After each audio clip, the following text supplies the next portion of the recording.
Hello and welcome to Being Messianic. My name is Gail, and today we are diving deep into our Hebrew roots. And why is that important? The reason this is important is because there are many things that we are taught in the Christian faith and that we have learned from scriptures and learned from things, but this gives us a chance to really dive deep. The scriptures you always have to look at when you're reading scriptures, who's it for? What was going on at the time? You have to look at the context. And that's what we try to do, is we're looking at the context to find out what it was really like at that time. So today we're going to be diving into a classic. Everyone has always heard and seen Leonardo da Vinci's In the Last Supper and what it was like then. But we need to go beyond that. What did it look like in the first century? What did Jesus and his followers really do in that upper room? They didn't invent a new ritual form from scratch. They were participating in a Seder, a Passover Seder. They were participating in something that had been commanded from the time of Moses. And over the next couple of weeks, we're really going to be diving deep into that aspect. And today, let's look at what the Last Supper looked like, how much work it would have been, what was required. We're going to be kind of diving deep. Many times we as Christians think, oh, I just have to go to worship. I just have to go to church. It's a common feeling to go to church for 1 hour on Sunday. That's not what this was about. There's a lot more to this. Just to get ready for Passover, there was a lot to it. More so then than now, because we have modern conveniences and things, but that's why we're going to look at this. There was a little bit more. So Passover preparation is not just a simple thing. It is something that they were required. It was a life and death, for the initial one was a life and death logistical mission. And this was something that was required for all Jews to do for all time. And again, this is not just an easy thing. So why Passover? They didn't celebrate it just because it was tradition. It's not why. All Jews are required in Exodus 12:14. This is the day you are to commemorate for generations to come, so for all time. You shall celebrate as a festival of the Lord, a lasting ordinance. There are specific things that they were doing. This is just a history lesson for them. This wasn't something that happened in the past. This is something they can even relate to today. Even today, as they're going through persecution, they can relate to what it was, and we can as well as we look at it. What is persecution like? How were they living? What was going on? But again, we're going to be looking at it from the disciples and Jesus' time frame. So why did they go to Jerusalem? Okay, they had to, because in Deuteronomy 16:5 and 6, you must not sacrifice the Passover in any town the Lord your God gives you, except in the place he will choose as a dwelling for your name. So even in Exodus, they knew that they were going to have a homeland. You must sacrifice the Passover in the evening, so it has to be that night. So there are many synagogues in Galilee, but there's only one temple. So again, they had to travel. It could be from Nazareth. It was a 4-day, 80-mile hike to get there. It was a mandatory pilgrimage of obedience. Why they had to prepare? Okay, well, there was ritual purity. It isn't just cleansing your house. It was cleansing a path for God's presence. They believed that God literally was in the presence of the temple, and you couldn't stand. Remember, Moses had to take off his sandals even. You can't just stand in the presence. So they had to, the religion was a physical aspect. There was actual actions that were required of them. It wasn't just, I believe, it was actual, you have to do this. So we have in Exodus 12:15, you have to remove the leaven. In Leviticus 15:13, there's the ritual washings. So there is actual physical actions that were required in order just to celebrate the holiday. And even today, there are still. So let's look at Exodus 12. So when you look at the verses 1-13, God instructed Moses and Aaron to designate the month as the beginning of the year for the Israelites. Each household had to select a spotless lamb on the 10th day and slaughter it at twilight on the 14th. The blood of the lamb was to be painted on the doorposts and lintels of their homes. The blood served as a sign that God will pass over these homes when he strike down the firstborn of Egypt. So this is what happened the first Passover. And then verses 14 through 20. God commanded a 7-day festival to follow Passover. So later on, during all time, all leavened chametz must be purged from the houses. Anyone who eats leavened bread during this period was to be cut off from Israel. It established the physical the discipline of removing any fermented grains or products, and it was a permanent act that had to be done during Passover. And then in verses 21 through 32 of Exodus 12, we're looking at the death of the firstborn. Moses instructs the elders to follow the ritual of the lamb precisely. At midnight, God strikes down every firstborn in Egypt, the firstborn of Pharaoh to the firstborn of the prisoner in dungeon, the firstborn of the livestock, every firstborn. Even Pharaoh's son died.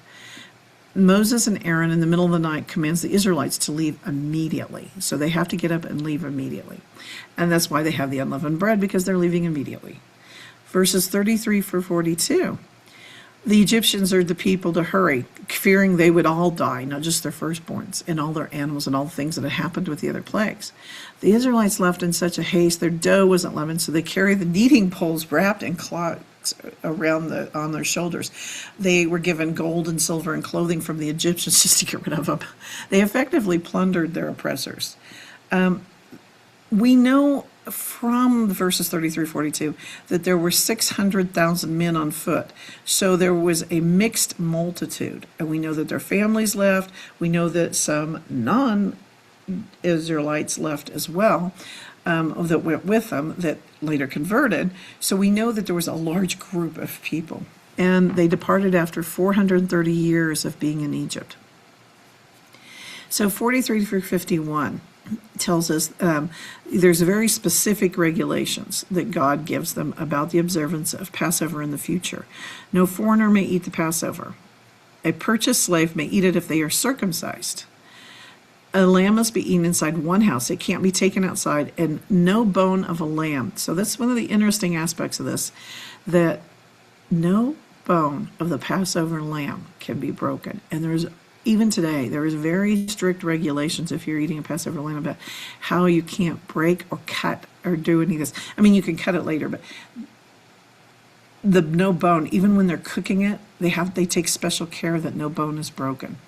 The entire assembly must participate, so everyone must participate. It's not a choice; it's a commandment for them. So the pilgrimage. Then we look at Deuteronomy 16. So we know that Deuteronomy 16 is like a liturgical map for Israel. It establishes the rhythm of the nation's life by mandating the 3 annual pilgrimages that they had to go to Jerusalem. And they were to go to the temple. It's the place where God chooses to put his name, and so that's why they went there. And this is why every family, including Jesus and his family, his disciples, all of them, they were legally and spiritually bound to go to Jerusalem for the Passover. We know that in verses 1 through 17, so we know that there's an agriculture and historical cycles of the year. So we have the three festivals that are required to go to Jerusalem and to the temple. So we have Passover, and then we have Shavuot and Sukkot. And we've talked about each of these in the past, so I'm not going to spend much time on those. But as you can see, there are 3 that they are required to go, and that's because they have to go give offerings. And then in verses 16 through 17, we have the core pilgrimage law. And it says, 3 times a year your men must appear before the Lord your God at the place he will choose, the festival of unleavened bread, the festival of weeks, and the feast of tabernacles. No one should appear before the Lord empty-handed. Each of you must bring a gift in proportion to the way the Lord God has blessed you. So if you have been given much, and you are giving much. So there is this, you can't go empty-handed, so you have to go. And we've also talked in the past about the temple's economy, and that's why it became so powerful, because every pilgrim was arriving with a sacrifice, a tithe, and a gift. They were giving their best, so they were coming with everything they had. There is the requirement of justice in 1820. Follow justice and justice alone, that you may live and possess the land your Lord God is giving you. And that's the warning. But then it was followed very quickly with, if you don't if you don't do these things. So there's very strict warnings about putting poles or sacred stones near the altar, and keeping your focus on the Lord. And he tells what happens if you don't. So this establishes why everyone had to go to Jerusalem. What was the reason they were going there? So this means, and I want you to think about this. So, and because of Deuteronomy 16, many people call it a pressure cooker, or I've heard it as it was a powder keg. It could many different historians use many different ways to put it, because I want you to think about this in one spot. You have every single adult male in the country is required to be in one place at one time. There are exceptions. Let's say you can't afford it, or which is not a very good one, because there's ways around that. Or you are dying and you're infirmed and you can't travel. There can be a few exceptions, but there's not many. So for the most part, every male in the country is going there, and usually took their families. So you have this massive temporary tent city everywhere. There's a centralization of power. All the sacrifices have to happen in one place, and the priests in Jerusalem controlled the entire spiritual life of a whole nation. It was one God, one religion for the entire nation, and they all came together in Jerusalem on these holidays. So then you have a lot of tension. So when Jesus arrived for Passover, he wasn't just visiting a city, he's participating in a mandatory national law, and the authorities were, well, they knew that this is a legally mandated by the Torah, and the Roman soldiers knew all these people were going there. So again, I'm going to use the term powder keg, because things could have blown up at any moment. So there was a lot of time that was spent on this. As I said, there are the other festivals. There's Shavuot and Sukkot. I personally like Sukkot, because Sukkot is the one probably they had the most fun. It was probably the least tensions, because people went through the branches, willow, myrtle, dates, palm, and citron, and they slept in their makeshift booths, and it was a little bit easier. Feast of Weeks, it was after grain harvest, and it doesn't seem to be as much tension. Out of the three of them, Passover was the one that had the most tension and the most political strife type thing. So it's the one that is where there was a lot of focus from the Romans as well. And again, why they mattered, because this is the logistics of unity. They were not isolated holidays. They were when everybody came together. It was a remembrance of who they are as a people, who they were coming together.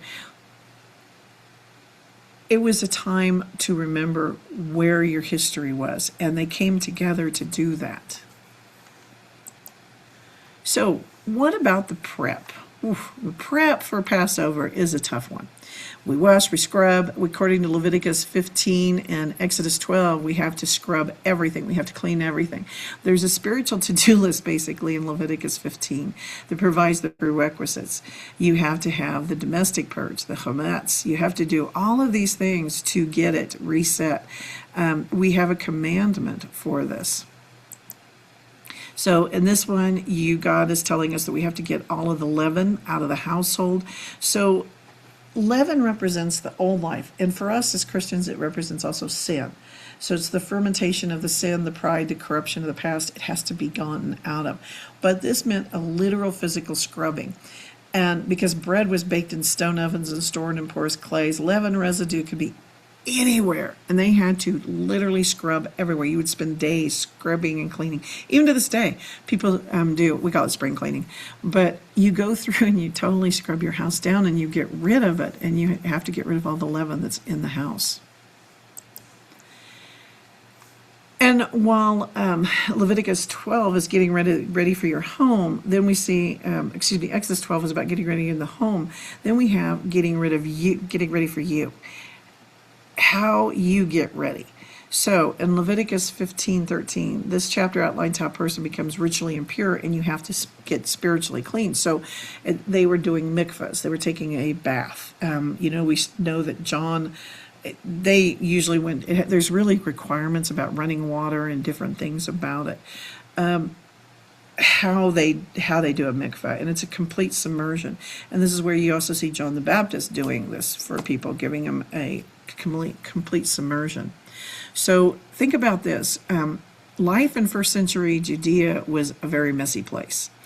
You were walking on dusty roads, touching objects, being in crowds, being around people, everything to make you unclean by the standards in Leviticus 15. So this wasn't just also a religious thing. You had to be clean as well. Physically, you had to be clean. So it's a time of really doing this, of getting ready for it.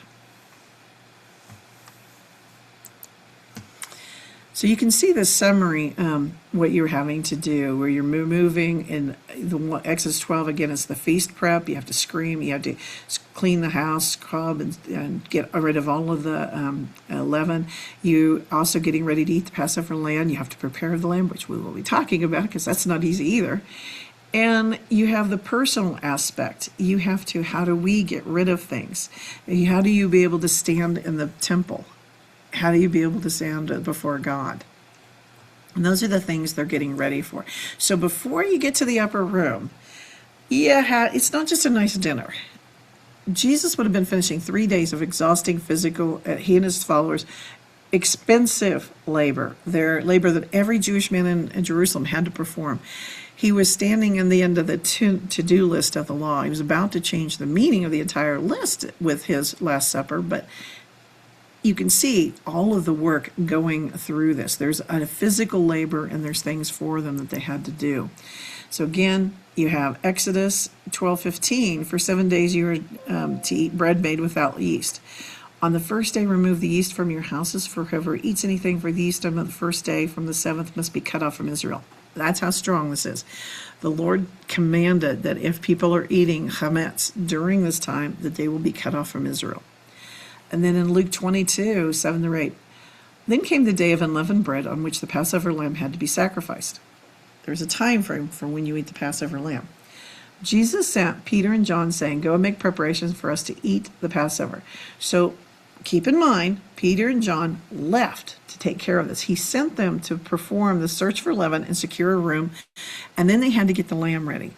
And that's what we're going to be talking about, is all of those things that you have to do in order to get ready. So we know that they all had to go do the ritual bath, the mikvah, and that is something that's a little bit, I actually started looking at the commandments for it. So keep in mind, Jerusalem is filled even today with mikvot, where we do the ritual baths. They can be carved right into the bedrock. And the ritual was a pilgrim would descend the stairs into a pool, submerged completely and emerged purified. So it wasn't just getting clean and the way we think of it, it was a reset button. And so you have to imagine, think about how many people we're talking about. They're lined up, thousands and thousands of pilgrims, all waiting for their turn in a hot day. And they're going to go into the cool subterranean water, praying as they submerged. It was a shared, silent, physical preparation for meeting with the holy. So while the Bible doesn't describe the lines, we can know that there were thousands of people standing in line. And there is a lot going on there. So I thought, let's look at the logistics, because that's the first thing I thought of. So there was a feat of engineering to do this. We don't have a modern census of the daily immersions, but we can kind of look at this and take some guesstimates, and we're going to go low. So if you have 300,000 people and only 20 of them had a ritual reset, which is very low because most of these people were coming from far away. So let's just look at 60,000 in access to water in a single day. The residents would have had constant rotation, and many of the wealthy had them in their own home. The priest had their own as well. So now you have the rest of them have to have this before they can do it. We do know from other writings, from Josephus and some other writings, the Talmud and some different things, there was about 30,000 to 80,000 permanent residents in Jerusalem at that time. And during the Passover, Sukkot, and Shavuot, the population did swell to hundreds of thousands. So there are many historical estimates, but we don't know. As many as 1 million people would be in the city. Now, I don't know if that includes the Romans in the city as well, or if that just includes the Jews, but basically I've heard that it's up to 1 million. So think about 1 million people, and at least half of them are going to have a bath. This gets very technical, doesn't it? So the men were required, any man in Leviticus 15:13 was required, if he was entering the temple courtyards, he had to be in a state of ritual purity. The women, this is, if they were childbearing age, they had to have immersion monthly. Anytime you have blood or anything like that, you have to have an immersion.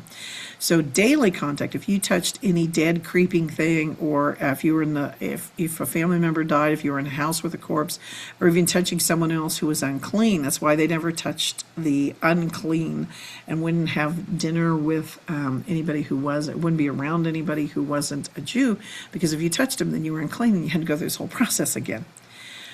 So we know that there's archaeological evidence. Jerusalem, from the archaeological context, we know that in the city of David in the southern wall, they found dozens of immersion pools near the entrance to the temple. There were many, and there were two-way stairs. It's because many of these had a low partition, the mikveh had a low partition or double set of stairs. One side was for descending the unclean, the other side were those coming up, so you didn't touch each other. You couldn't bump into each other, you couldn't touch each other, because then you'd have to get back in line, and the back of the line. So they had to separate the two. And the Pool of Siloam, it's a massive reservoir. When they're fully excavated, it was likely served as the grand scale mikveh where thousands could go. So we're talking a numbers game here, of people going into there and doing it. So let's look at the time. If you're just talking that amount of people, how long does this take? And keep in mind, we know, particularly the Pool of Bethesda, I can't even say it today, and the other ones, we know that we are very familiar with those. So we have to think about those because we've been able to excavate those, and we did this. You didn't disrobe. Well, you did disrobe from a side chamber, and you had to dress again. So it took 5 to 10 minutes total. But the time in the water was probably only 60 to 90 seconds because you're in, you're out. In, you're out. It's an assembly line. It's really, everything about Passover was an assembly line, which always amazes me. So you're thinking that's probably about 2 to 5 minutes per person. So you had to be fully naked, entirely naked. This is why men and women are separated. And so every part of your body, even your hair, and like a female, they have to push their hair down. So again, it's going to take a little bit of time. So that's why you had mega pools. So you can see this is going, and this is an assembly line over here getting ready to go into there. And this is just one artist rendition of what it looked like, of what they were going in. So you have a female, you have a male side. And you can see we know that this is where one of the pools was. Okay, so let's talk about the lamb. As I said, there's a lot about the lamb. Lamb can't be broken. Lamb has to be, there's a lot of how you slaughter it. There's a lot about the roasting of it. There is the commandments in Deuteronomy 16:5 and 6. You must not sacrifice the Passover in any town the Lord gives you except there. So we can only do it there. And we know in Mark 14:12 through 16, on the first day of the Feast of Unleavened Bread, it's customary to sacrifice the Passover lambs. So the disciples were asking, they had to make preparations. They all knew this. This is commandment. They have to do it. So you are in a time frame where everyone is trying to do all of this within a few hours. So the lambs have to be presented to the priest. They have to be flawless. The priest had to inspect it, and then it has to be slaughtered in the temple courts. So thousands and thousands of men, it's always men, are doing this just within a few hours. Think about the smell, the noise, the sheer volume of blood. This was a brutal, intense, and humbling experience. By the time they walked home with the carcass to be roasted, they were covered in the dust of the city and had to go take a mikveh. So there was a lot that was done with this. It's not an easy thing. So One other thing, just by looking at Josephus, and who is the Jewish historian, and he talks about the Jewish war, and it talks about all these different things, and he records a census taken during Nero, roughly 30 years after Jesus' crucifixion, to show how the governor at the time showed the size of the Jewish population. He talked about how all this broke down, and he talked about the lamb count. Josephus said at that particular year, there was 500 lambs, so 200 over, almost 2,600 lambs, 2,600. I don't even say that right, but there's a massive number. So you're talking about 250,000 is where I'm getting at. 250,000 lambs on one day in a specific time frame had to be killed. That's staggering. So 250,000 in 1 year, and that's not, every year. So the law required the lamb to be entirely consumed. So the people from companies or families, groups, basically. So Josephus notes that a minimum of 10 people per lamb, though some groups were as large as 20. So still, even though you have 10 people eating the lamb, there's a lot of lambs. So based upon 250,000, he said that, Josephus said that 2.7 million people were in Jerusalem, though many people are trying to say that it was smaller than that, but Josephus was living at the time and using the census of the Romans, so I don't know how you did it, how we're really looking at it. But the thing is, we're looking at this logistical nightmare and of when these have to be done. So you had... This all occurs between 3 p.m. and 5 p.m. So let's just call it 10,000 lambs, just a short window. So you had to have a very organized, it's the best assembly line I think I've ever heard of. Because you have, in the Mishnah, it talks about how you have priests that manage the crowds. They had people that were leading them into the temple in 3 successive groups. Once the court was full, the massive bronze doors were closed and they started over again, and those were able to do it. You had priest lines, imagine just rows and rows of priests stretched out from the altar to the people. Every priest held a gold or silver bowl. A lay person, like Peter and John, would slaughter the lamb.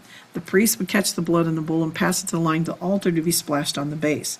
The empty bowl would then be passed back down the line. It was just people standing there to hand it. This bucket brigade, as we call it, allowed for thousands of sacrifices to happen simultaneously without anyone moving from their spot. Then they had these flaying hooks, and the courtyard was lined with these iron hooks where the blood was offered. We know from archaeological digs that there were still some there. And so Peter and John would have skinned the lamb, hung the lamb, skinned it, and removed the sacrificial portions, the fat, from the altar fire. The hooks were full. They used the staves, these were these long sticks, to balance on each other's shoulders to hold the lamb up. And in the archaeological and historical descriptions, the Second Temple, there are very specific details about the northern side of the altar area where these took place. And according to the Mishnah, there were 8 low stone pillars topped with cedar blocks to which the iron hooks were fixed. So there's a lot of descriptions about it, and in the Mishnah, and Josephus also talks about it, but it actually allowed them to do it and to kind of get it going there. So there's a lot to how they did it. And then, of course, before I go through that, they also have to think about the cleanup. Yeah, the cleanup would have been a mess too, because you have to clean up all of this blood and how you need to get all of this through the period. I can't even imagine that many lambs, how you would do it. But the temple floor was paved with marble and had a sloping drainage in the system. So the priest would open a water gate.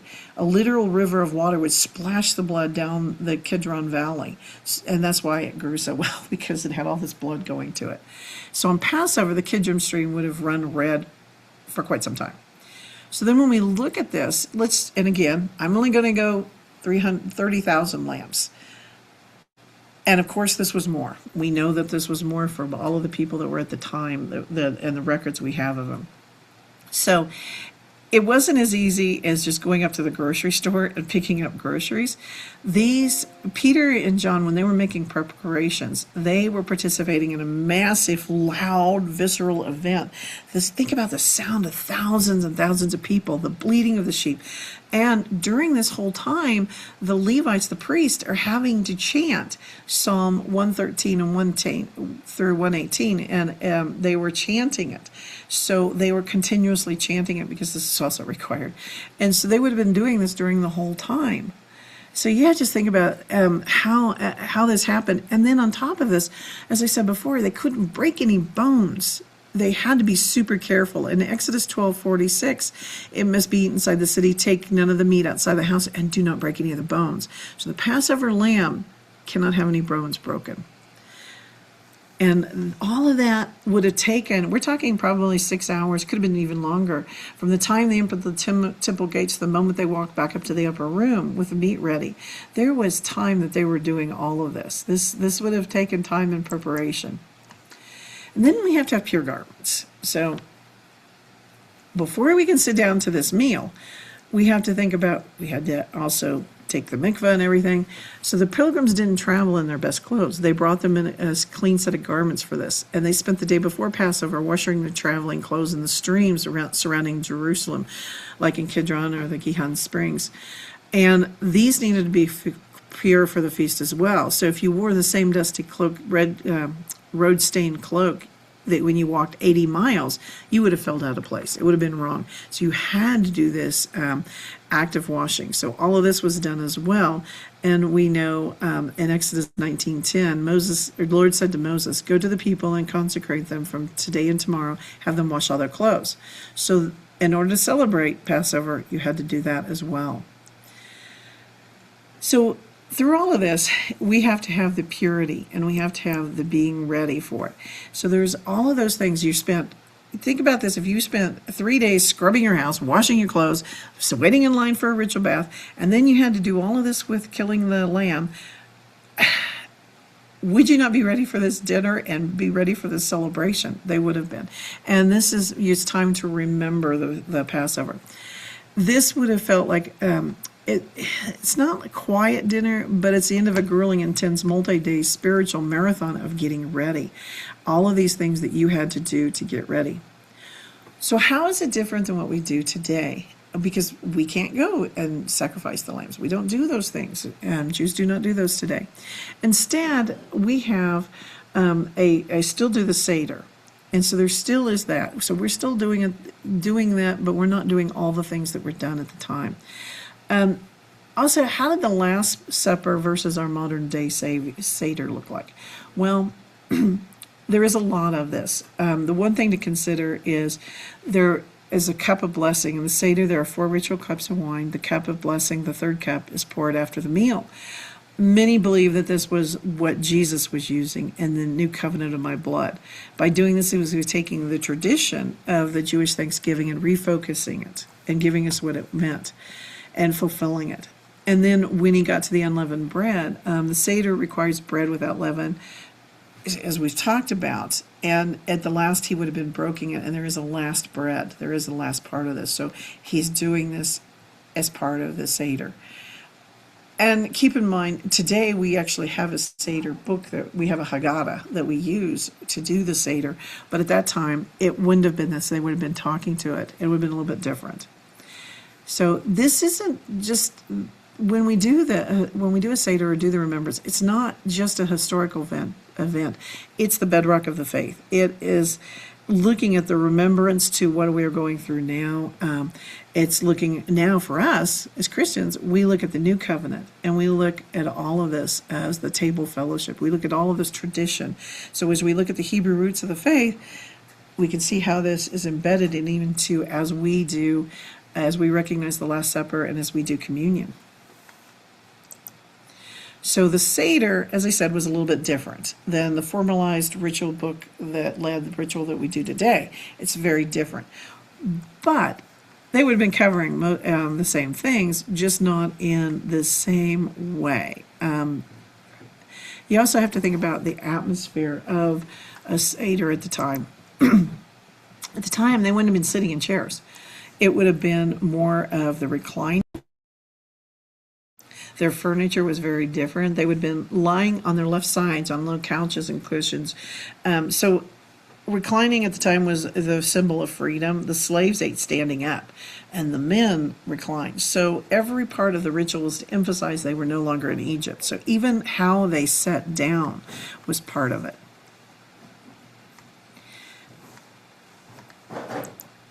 And then let's look at the order. So while they didn't have the Haggadah, the guidebook we talked about, the order was already set around the requirements of the Torah and the practices of the temple. So we had the lamb, we have the 4 cups, we have the dipping, we have the matzah and the storytelling. And if you, we are going to be celebrating Passover with the Seder again this year, and we'll go through each of those, but you can see each one of those is part of the original story and is required. So it is a little bit different than today, what they were doing, what Jesus would have been doing. Because the biggest thing is we don't have a temple. So today the Seder is more home-centric because the temple is gone.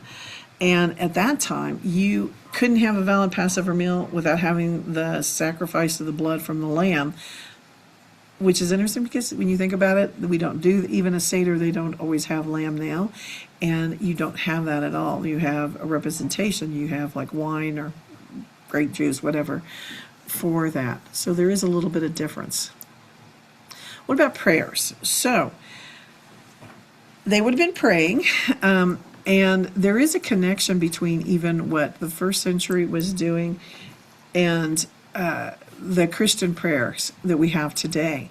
So the first one is the blessing formula, where you have, the first century, they weren't just blessings for food, they were for everything. You saw lightning, saw good news, you saw a cat walk by, a dog walk by. There's a prayer for everything. There's really a prayer for everything.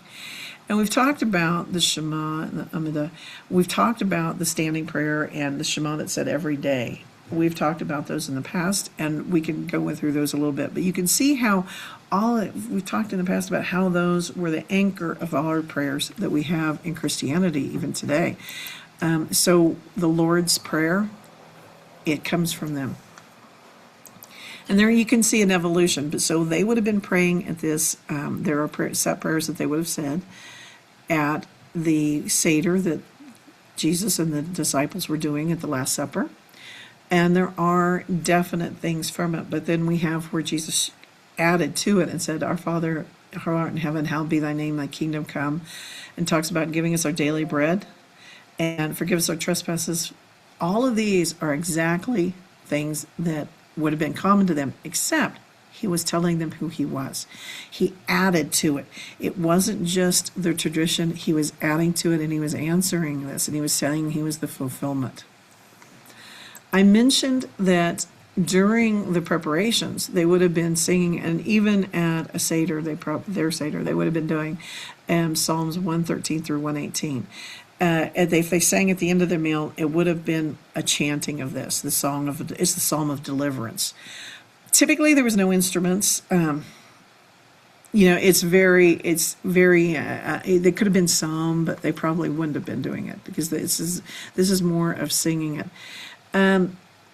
You can't think about the structure that we have today of it. Hebrew music was not made on Western minor chords. There could have been a lot of foot clomping and foot stomping and things. Typically, they didn't have instruments. Some could. But it wasn't quiet. It wouldn't have been quiet. It would have been joyous. It would have been singing and praising God. You would have felt it. You would have done it. All of them, it wasn't a performance. There was no lead singer usually. So this is a crowd of people in a room and singing. So there was a song of deliverance. And it's the song of deliverance their ancestors had sung for centuries. It wasn't a sad one. It was an act of defiance using ancient music to re-anchor themselves in God's history. Even as their own world was changing and falling apart, they were still singing. They were singing. So it was the tone of it. As I said in Psalms 116, they would be, even as they were walking to the dark garden where Jesus knew he was going to be taken, there was fear. As people, they would have been seeing fear, but there is the cords of death have entangled me. The anguish of the grave come over me. I was overcome by the distress and sorrow. Then I called upon the name of the Lord God, save me. So you can see even in the times of where they were going through that, you had the Romans, you had all of these things, and even the disciples would have had these, but there's still this tone of praise God no matter what. And you have this through all of this. So when we think about even the Christian tradition, we still have this. And when we had Jesus was quoting this, the stone the builders rejected has become the cornerstone. The Lord has done this, is marvelous in our eyes. The Lord has made this day. Let us rejoice and be glad in it. So this is where they're doing it, where they're singing, Lord, thank you for everything, no matter what. And the final resolve that would have been one of their songs was, you are my God, I will praise you. You are my God, I will exalt you. Give thanks to the Lord, for he is good, for the love endures forever. So you can see how, even though they may not have the songs that we have today, they would have been singing Psalms 118 and probably other Psalms too. So real quickly, we're going to talk about the sensory overload. Think about this. There was so much going on. Yeah, I kind of talked about the logistics there. And think about the sensory overload. And it was a scary time. It was overwhelming. There was the smells, the noises. And then we have the economy of sacrifice. As I said, it was huge. And this became a very big pressure. There's the pressure of the money, of all of the things that people were sacrificing. And this is why Jesus would have been so angry at the cleansing. He wasn't breaking up a minor dispute. He was disrupting a whole entire organization that kept the social and religious machine of the city running. And then you have the pressure of the Roman presence. And you have the cost of this going on. I mean, think about that, of what it was like having the political aspects that going on at the same time. And Passover is interesting because you have the Roman governor's annual move to Jerusalem. It wasn't just something that happened. They did this as a military precaution. Because Passover was considered a powder keg where pilgrims were chanting, and the Romans knew that this was about their freedom, so they wanted to be there. So you have to really look how this was a stark reality, and you have that dichotomy of the kingdom of Caesar and the kingdom of God. So you have this counterculture going on in this conflict, and you can see where this was a lot going on at one time. And then we have to think about how much it cost for people. So, as I said, they would have to walk.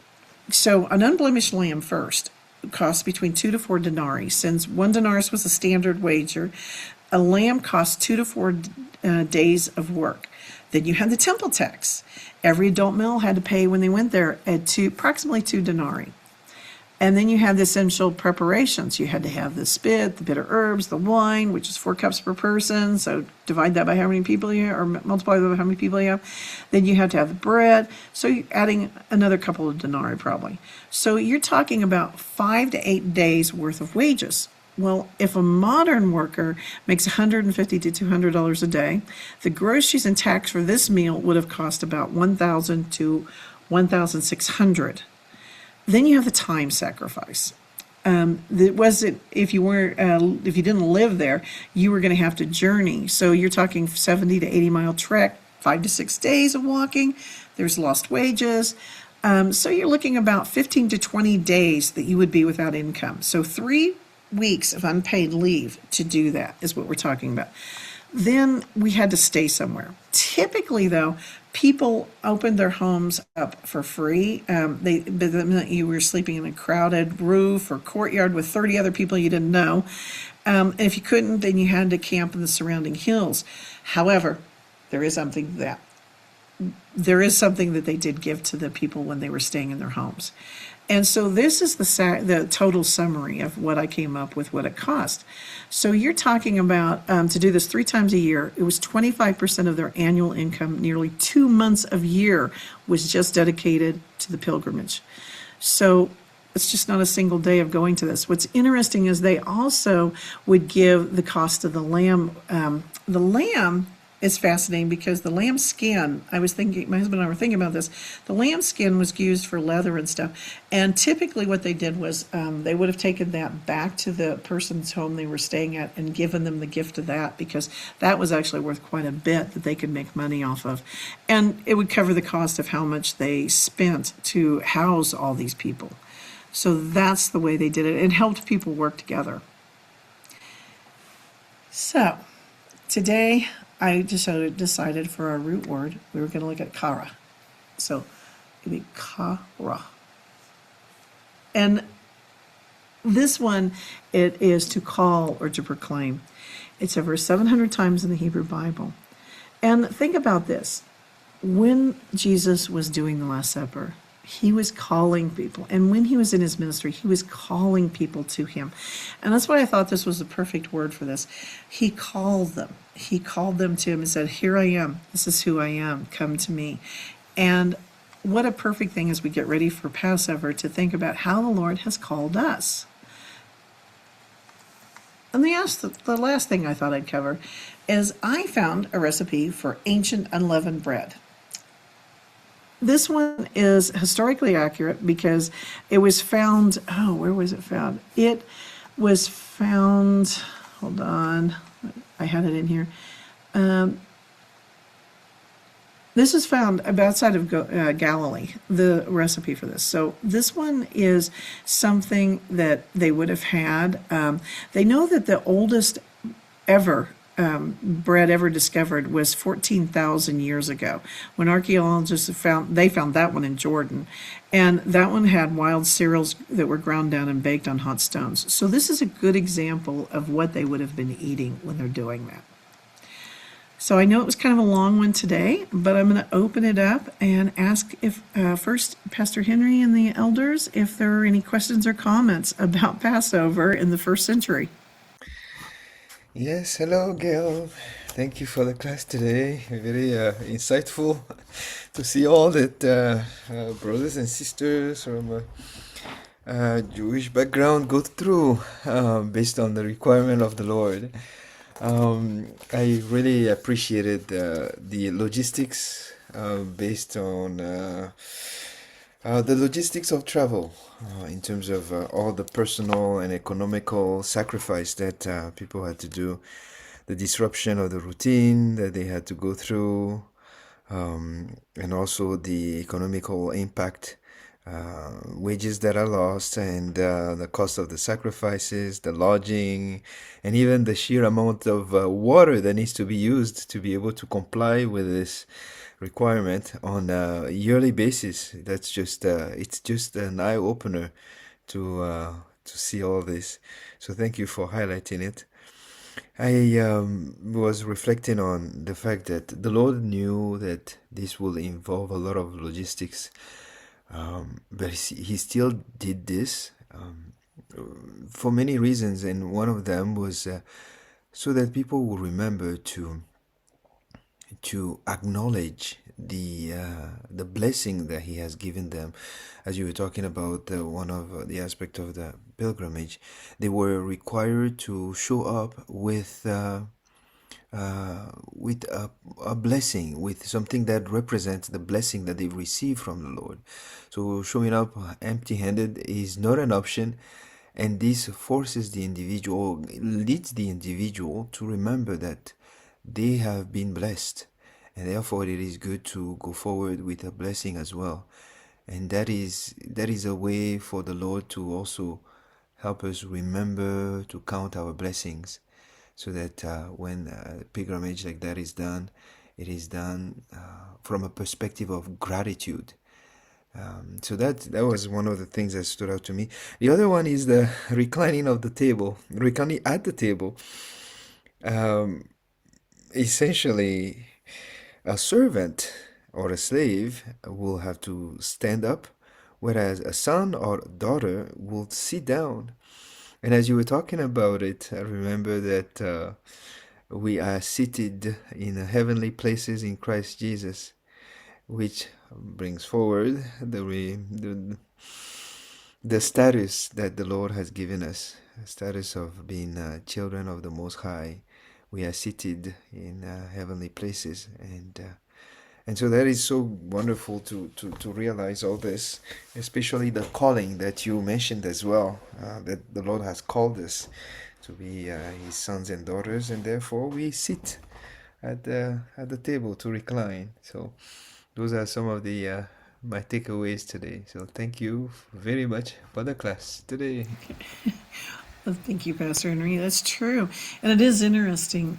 I hadn't thought of it. What you were saying about the we are seated, and that's true. The scriptures do say that we're seated in the heavenly places. So thank you for that. Anyone else have any questions or comments? Cynthia. Um, my takeaways were shown how they trusted. They trust and believed that this was something they had to do, and that took a lot of faith to really, it's not like format or anything like that, but it took a lot of faith to believe that they would make it there and make it back, and everything would go according to God's plan. So that took a lot of trust, a lot of faith, and that He, Pastor Henry hit on it too, provided. There was no question, there was no doubt that He would not provide what is needed for them to be able to do this.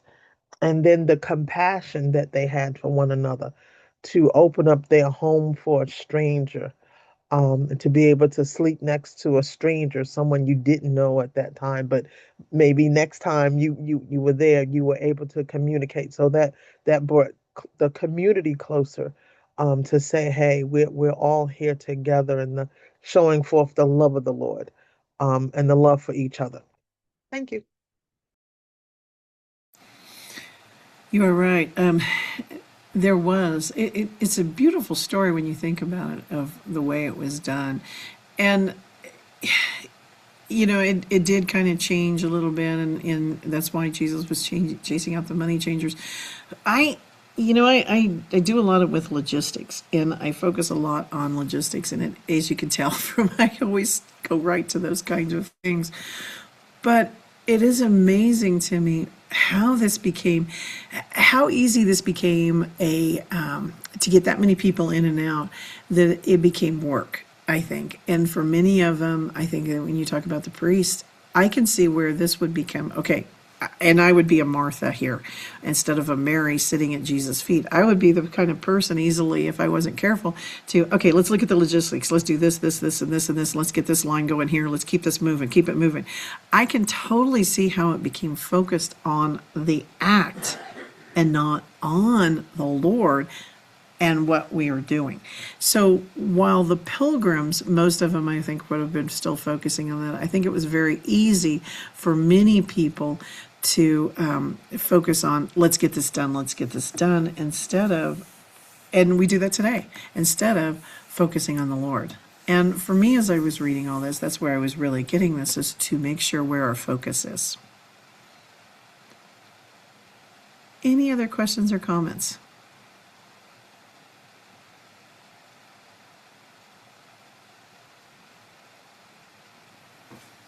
Well, just kind of a heads up, because we are getting ready for Passover in just a few weeks, not too far away.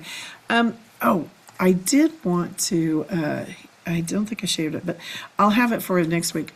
One of the things I think we're going to do this year is, we've talked about, instead of doing it every night, 7 nights, the tradition is you do it the first couple of nights, or you can do it, different ways. And then the rest of the time you're spent at home. We are going to be celebrating Passover. I will invite you to celebrate it with my family and Pastor Henry's family and some of the elders that are going to be joining us. And we will be doing that again this year. But we're not going to do it like we did it last year. We're going to do it a little bit different. We're going to do it more of a kind of a traditional way, in our own take. So the first night, I am going to be using a Haggadah, the order book. If you'd like to do that, I will be sharing. The different places you can find it. In fact, let me pull that up real quick. There are different places. I'm going to use probably the Maxwell House one, and the reason I'm using the Maxwell House one is it's free. You can actually order it online. You can get it there. You can also get it, and they give it away actually in grocery stores. It started out, I believe, 90 years ago, and you can just pick one up for free, and I'm going to be using that because it's an order. You don't have to. You can just join us. So I'm going to be covering now for a Christian. You don't have to. You don't have to. You don't have to celebrate a Passover. It's not required for non-Christians. It is required for Jews. But again, my family is going to be celebrating it, and you're going to be welcome to join us, and the more will be coming on that. There are things that you would need to, if you decide to do it the traditional way, there are things that you will need to pick up and do if you decide to do it that way, but you don't have to. You can also just listen to it. The whole thing that's required is the telling. The telling, and I go through the story of the Exodus. That was the biggest thing. And for Jews, they can't have unleavened bread. But for Christians, I would say one of the biggest ways is making sure that you're removing sin from your life and looking at it in that aspect. So again, we're going to be looking at it in different ways, and we're going to be looking at it over the next couple of weeks, getting ready and preparing for it. We have a little bit of time, so that's what we'll be doing. Any questions about that? And Pastor Henry, you want to jump in on that at all? Certainly, yes. It's something to look forward to have Passover. Yes, as you said, it is not a requirement for Christians, but it is good to keep it in mind, just like we had a celebration at the end of the year last year for Hanukkah. So it's not an obligation for Christians, but it's good to keep it in mind. So not obligated, but you certainly are welcome to join us, celebrate, and have a good time. Have a good time together as a family. So my family also plans to join, as Gail mentioned, and you're welcome to join as well. We can have a time of worship as well, and organize that, and spend some quality time together. All right, back to you, Gail. I muted myself as I said that. I said, I hope that answers your questions. But again, we're going to be covering different aspects of this over the next few weeks. So don't panic, but I've given you a couple of different links to look at it. And as I said, you can actually, if the last link is the 2026 version of the Haggadah. And that, I don't know why one of the other things to consider is you're required to do certain things as a Jew, but you're not required to do the whole book. It's more of a tradition, so we don't have to do everything in there. So as you read it, don't worry about that. You can actually get 2 Maxwell House Haggadahs for free, and you send it to you. You do have to pay for postage and shipping. I can't help that. Or as I said, especially here in America, a lot of grocery stores have them in the coffee aisle, and you can have them for free. It is a cool way to do it, but pray about it first and ask the Lord. There are Haggadahs you can buy, some beautiful ones, but I don't follow it exactly, so you don't have to do that. So there was the question about, I did get a question, I'm going to take this one. Passover celebration specifically requires people to be circumcised. So what does God think about uncircumcised Christians celebrating it? I can answer that one. We're under the new covenant, and I would remember in the early church there was a whole argument about that, and this is when Peter had the vision of all of the different unholy things to eat. So I would encourage you to go back and look at that and see what God thinks about it, because, as I said, Passover is required for Jews. It is not required. And I can tell you even now that I can tell you that there are a lot of rabbis that invite non-Christians into their home, non-Jews, Christians into their home to celebrate the holiday. So God, the circumcisions was for the Jews, but we are grafted in. So there is a difference there. There is a difference. And we could, yeah. Anyway, I'm just going to leave it at that. But I would suggest that looking that up if you have any questions. Pastor Henry, do you have anything about being uncircumcised? Oh, not thing really on it. I think it's well covered.